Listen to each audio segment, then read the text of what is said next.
Okay, a little something I just learned after struggling through trial and error, and that is setting my dumb bombs, in this case CBU-97s, for steer points. I do have a targeting pod, unless I don't want to use it. I do have 3 steer points, one at each of the SA-6 sites that I want to hit with those CBU-97s, and my steer points are very accurate. The SA-6 sites are not going to be moving. So let's just take a look at how I do this. It's not real obvious, all of the steps. I thought maybe it was buggy until it finally dawned on me how it works. So what we want to do first is select this over here, and that puts it over here. Now I can punch in 1 dot. Now I press it again, and that changed it. So you would think, well, can I punch in 2 dot? Well, let's try it and see. I cannot. If I click that, when it flashes, that just means there's an error. So I need to clear that. And I need to switch to steer point 2. Now I can punch in 2 dot, and I click it again.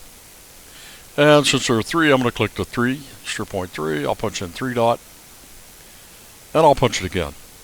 Now then, I can go back to my menu, and I have 1 dot A, and I can punch in 2 dot to switch to it, and I can punch in 3 dot to switch to that. If you don't first pre-program them, if you will, then these won't work like that.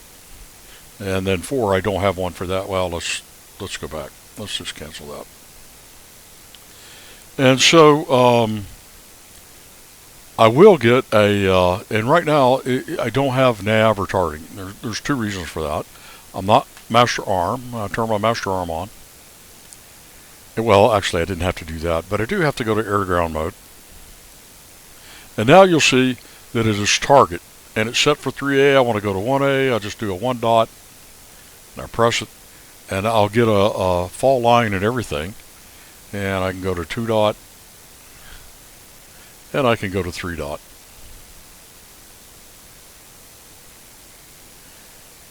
And actually, the reason I don't have a fall line right now is because I don't have my weapons program. And so let's program those. I'm going to select my CB-97s. We're going to set them to auto, step, and height. And now I have a fall line. And I'll also have fall lines for the other 2 also. So I can fly right to those. I'll get my my horizontal line that falls. I pickle off one, go to the next one. If I wanted to drop more than one, I would use a little different method. I would go ripple multiple, and I can change that to 3, and then that's going to drop all 3 with 1 press on the first site. So just a little a tip on something that I had to learn the hard way. Maybe you won't.